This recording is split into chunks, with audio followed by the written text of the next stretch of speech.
اور وہ بات یہ ہے کہ یہ جو آج کل حکومت کو جلدی ہو رہی ہے نا، یہ جو ہمارے وفاق کا مسئلہ بیان کیا تھا ابھی راضی صاحب نے بھی اور بڑی تفصیل سے غازی صاحب نے بھی، میں چونکہ وفاق المدارس العربیہ پاکستان کا صدر ہوں اور اس صدارت کے حوالے سے میں تقریباً یوں سمجھیے کہ 30 سال سے اس مسئلے سے میں مبتلا ہوں۔ ان حضرات کو تو ابھی اس مسئلے سے رابطہ اور ابھی اس مسئلے سے تعلق پیدا ہوا ہے، میرا تعلق 30 سال سے۔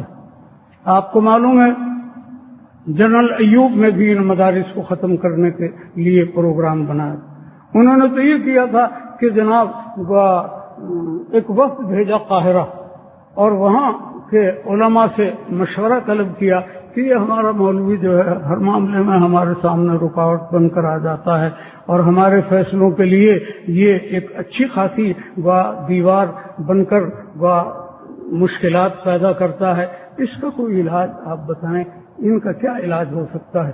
تو قاہرہ کے لوگوں نے ان کو مشورہ دیا کہ آپ ان کو سرکاری مولوی بنا لو۔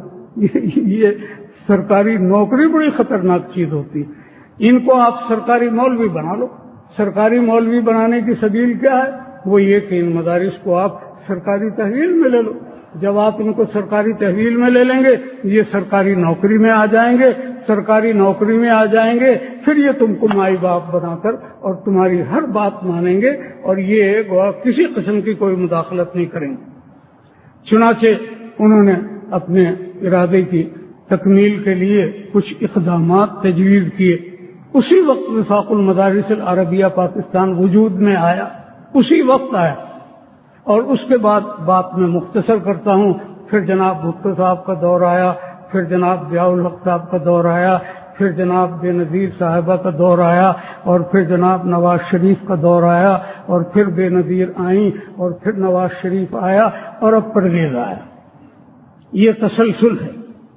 اس پورے زمانے میں ہر ایک نے پچھلے کی ناکامی کے اسباب کا تجزیہ کیا اور تجزیہ کرنے کے بعد پھر نئے طریقے اختیار کی۔ شروع سے یہ ہوتا چلا آ رہا ہے۔ اب جو حکومت آئی ہے یہ بھی دیکھ رہی ہے کہ شروع سے ناکامی اور ان مدارس کو اپنی تحویل میں لینے کی کوئی سبیل نہیں۔ اب بہت سی چیزیں، ایک یہ کہ ماڈل اسکول قائم کیے جائیں، ایک یہ کہ ماڈل کالج قائم کیے جائیں، ایک یہ کہ مدرسوں کو یونیورسٹی کا درجہ دیا جائے۔ یہ کیوں؟ یہ اس لیے کہ وفاق ایک ادارہ ہے اور پاکستان کے تمام مدارس وہ وفاقوں کے ماتحت ہیں۔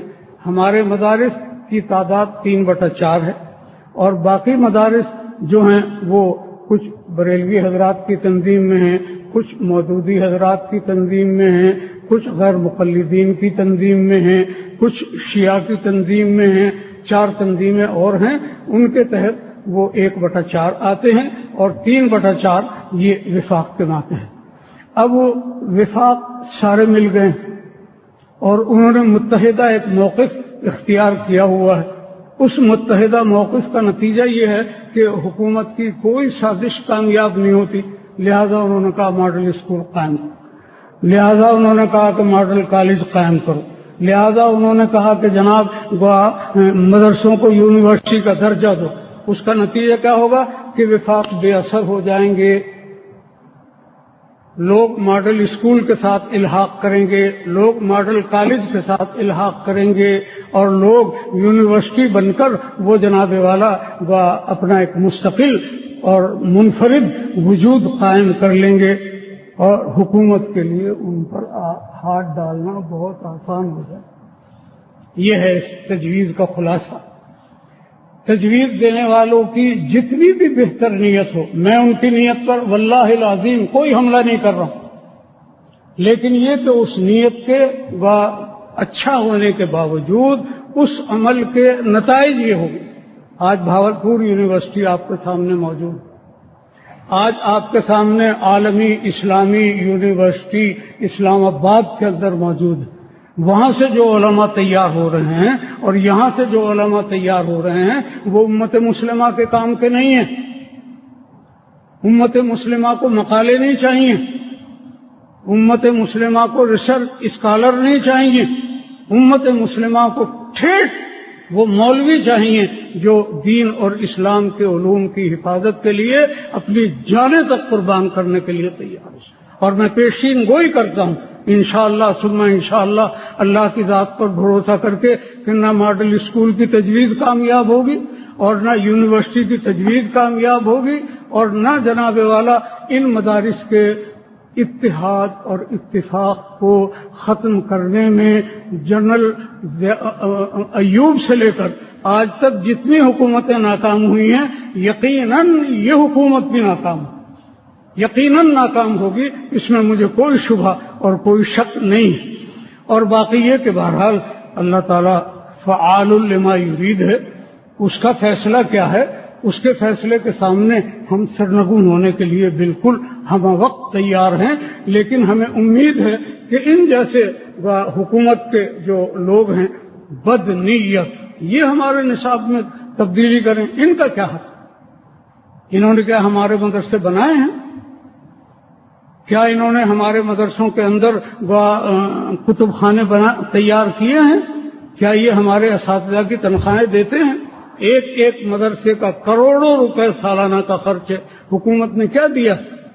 جن مدارس کی حکومت سرپرستی کرتی ہے اور جو مدارس حکومت کی زیر نگرانی چلتے ہیں اور جن کے بل پاس ہوتے ہیں، جن کے وزیر ہوتے ہیں، جن کے منتظمین ہوتے ہیں، ان کی خبر لو نا، ان کو صحیح کرو. ان کا حال تو اتنا تباہ ہے کہ جس کی کوئی انتہا نہیں. یونیورسٹیوں پر رنجر کے پہرے لگے ہوئے، یونیورسٹیوں کے اندر قتل و غارت کا بازار گرم ہو رہا ہے، یونیورسٹیوں کے اندر لوگ فارغ ہونے والے وہ سڑکیں ناپتے پھرتے، ان کو نوکری نہیں ملتی. جن کو نوکری ملی ہوئی ہے ان کو نوکریوں سے نکالا جا رہا ہے. اور آپ کو درد ہو رہا ہے، آپ کو غم ہو رہا ہے ان دینی مدارس کا جو آپ کی امداد کو جوتے کی نوک پر ٹھک رہا ہے. وہ بالکل نہیں چاہتے، آپ کی کوئی امداد نہیں چاہتے، نہ آپ کی زکوٰۃ چاہتے ہیں، نہ آپ کی کوئی امداد چاہتے ہیں، نہ آپ کا کوئی کمپیوٹر چاہتے ہیں، نہ آپ کے اساتذہ چاہتے ہیں. وہ آپ کو مبارک ہوں، آپ اپنے اسکولوں اور کالجوں کے اندر ان کو استعمال کریں.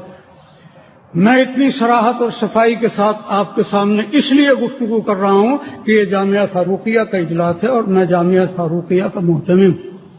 میرے اجلاس میں جب اس طرح کے خیالات آئیں اور میں اس پر خاموش رہوں تو میں اپنے آپ کو اخلاقی طور پر مجرم تصور کرتا ہوں. اس لیے میں نے یہ وضاحت آپ کے سامنے کی. اور پھر میں نے آپ سے عرض کیا کہ میں وفاق المدارس کا بھی صدر ہوں اور اس کے حوالے سے بھی ان مدارس کی ذمہ داریاں میرے اوپر عائد ہوتی ہیں. تو اس واسطے میں نے اپنے اس نقطۂ نظر کو آپ کے سامنے پیش کیا. اللہ تبارک و تعالی اس کو قبول فرمائے. ایک بات غازی صاحب نے یہ کہہ دی، اس پر مجھے بڑا تعجب ہے کہ یہ جو اسلامی حدود ہیں